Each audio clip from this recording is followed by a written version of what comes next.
Hello students, so in this particular video we'll solve the MCQs of chapter number 5, that is magnetism and matter, right? Almost the MCQs are based on your textbook course and most likely to be asked in your board exam also, right? So this is your first MCQ. Magnetic needle has magnetic moment 6.7 into 10 raised to minus 2 and moment of inertia 7.5 into 10 raised to minus 6.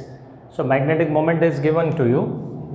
Magnetic moment is equals to 6.7 into 10 raised to minus 2. Moment of inertia is given as 7.5 into 10 raised to minus 6. Fine. It performs 10 oscillations in 6.7 seconds.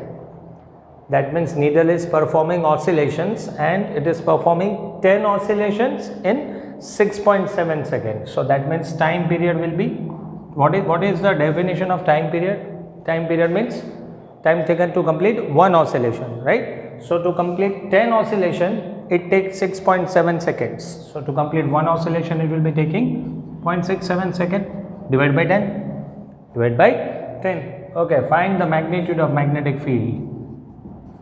This is a question of your textbook. Small examples and exercises are being asked in the form of MCQs, right?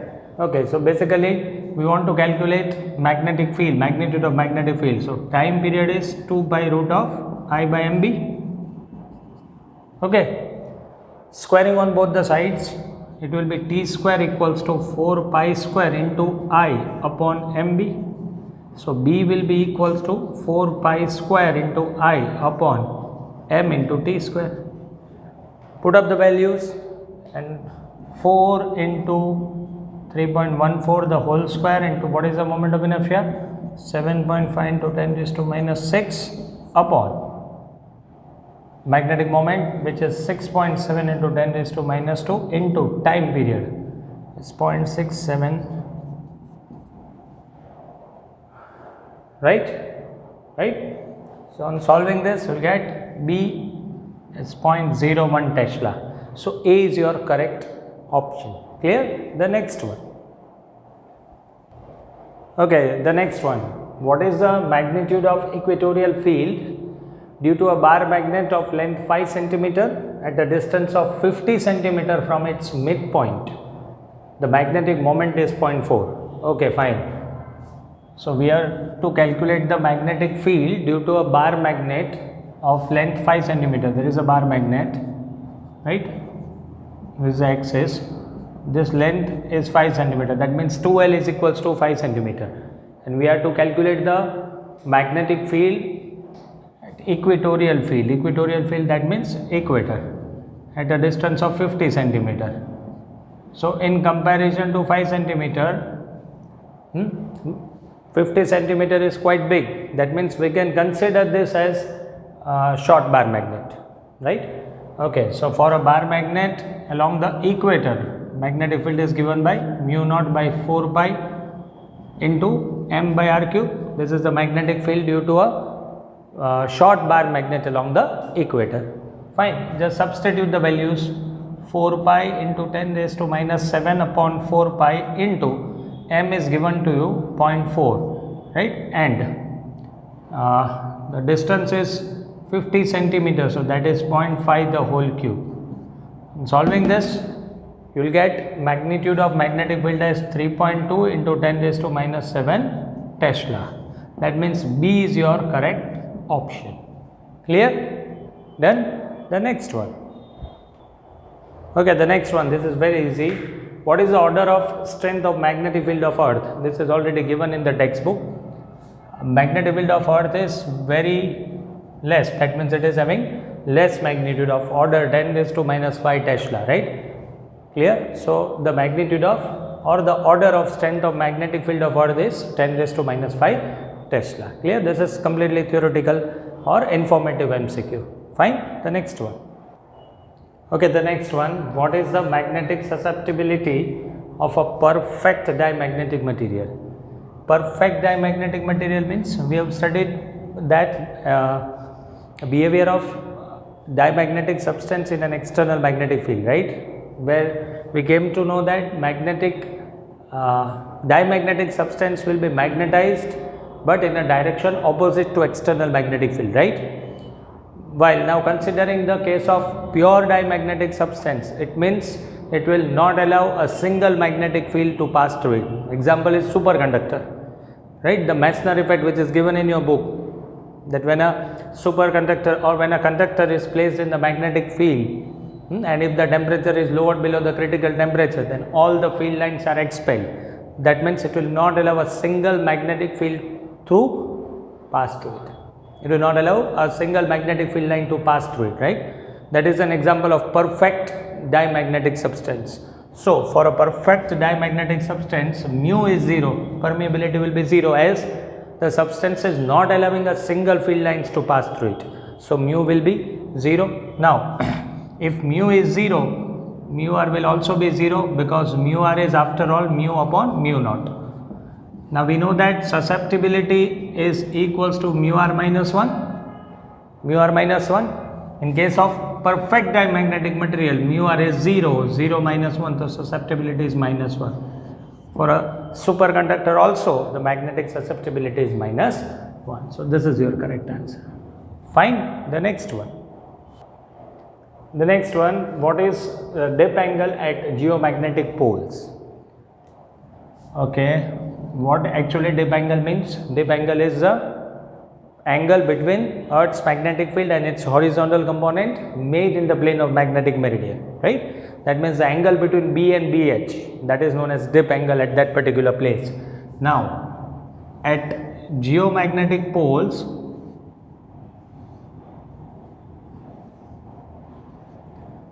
this is geomagnetic poles, right? Magnetic field lines are vertical, they are vertically downward direction. That means at geomagnetic poles, magnetic field lines will be this way, vertically down, right? So it makes an angle of 90 degree with the horizontal. Since magnetic field lines are vertical, so it makes an angle of 90 degree with the horizontal. So at geomagnetic poles, dip angle will be 90 degree, because dip angle is the angle made between B and B of H, right? Since B is in vertical direction, so it makes an angle of 90 degree with the horizontal. So dip angle is 90 at geomagnetic poles. Fine. The next one. 6th one. What happens to the magnetic susceptibility of a paramagnetic substance when its temperature is double?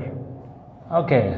For a paramagnetic substance, susceptibility is inversely proportional to temperature, right? Whereas for a diamagnetic substance, it is independent of temperature, but for a paramagnetic substance, it is inversely proportional to temperature. So if temperature is made double, if this is made double, this will be halved, clearly, as it is inversely proportional.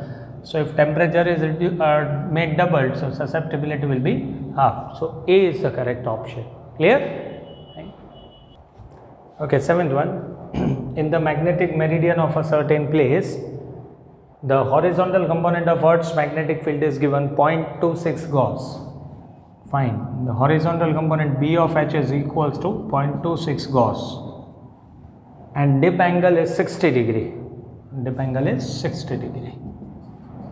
What is the magnetic field of Earth at this location? These are the options. 0.25 Gauss. Fine. So BH is equals to B cos phi, right? This was the equation. 0.26 equals to B. This is what we are supposed to calculate. Cos 60. So 0.26 equals to B into what is cos 60? 1/2, 1/2. So B will be equals to 0.26 into 2. So it will be 0.52 Gauss. Clear? So this is the correct option. Fine. Okay, the next one. Okay, the 8th one. Which of the following is a diamagnetic substance? Well, the MCQ is completely theoretical. Examples of diamagnetic and paramagnetic substance are given to you in the textbook. So this one, lead is an example of diamagnetic substance. Diamagnetic means which will not have any unpaired electron. The magnetic moment of the orbital electron which is revolving in an orbit and spin motion, they will be in opposite direction, so it will cancel each other. So a diamagnetic substance will not have its own magnetic moment. Clear? So here the example of diamagnetic substance is lead. Fine. The next one. The next one, to make a permanent magnet, the material should have dash and dash. Options are high retentivity, high corrosivity, low retentivity, high corrosivity, high retentivity, low corrosivity, low retentivity, low corrosivity. Fine. So ferromagnetic substance or ferromagnetic materials are used to make permanent magnets, right? And in the hysteresis cycle, it is explained that in order to have a permanent magnet, to make a permanent magnet, the material should possess high retentivity. Retentivity means residual magnetism. Even if you are reducing the current to zero, the ferromagnetic domains, the ferromagnetic atoms will remain in the same direction and will possess some magnetic field. It will have some magnetism inside it, right? That is what retentivity. Retentivity means residual magnetism, or it is also known as remanence. That means even if your external current is made zero, some part or some magnetism will be there in the material, right? And it should also have high corrosivity. Corrosivity simply means H. It is denoted by H. It represents what amount of current needs to be passed through the substance in order to demagnetize the material, right? That is what corrosivity represents. Corrosivity is given by H, which is also equals to Ni. Clear? So for a material, if a material is made, means we need a permanent magnet, then material should have both this. It should have both high retentivity and high corrosivity. Retentivity represents the magnetism which stays inside the material once when current is switched off. Clear? And corrosivity means what amount of current should be passed through the material in order to demagnetize it. Clear? So for a permanent magnet, to make a permanent magnet, the material should possess both retentivity and corrosivity as high. Clear? The next one. Okay, the 10th one. Solenoid having 1000 turns per meter carrying a current of 2 ampere. What is the magnetic intensity of this solenoid? Magnetic intensity means H. Magnetic intensity means H. So this is very simple. H is equals to Ni. Since we are having number of turns per unit length, that means small n is given to you, which is 1000, and a current of 2 ampere. So it will be 2000, right? N into I. N is already given. Okay. Ampere per meter. 2000. So this is your option. Fine. The magnetic intensity itself means H. Clear? Okay. The next one. Okay. The next one. The location of north magnetic pole is at, once again this is an informative MCQ. North magnetic pole is located at a latitude of 79.74 degree north and longitude of 71.8 degree west. This is in a way to be remembered. Clear? Fine. The next one.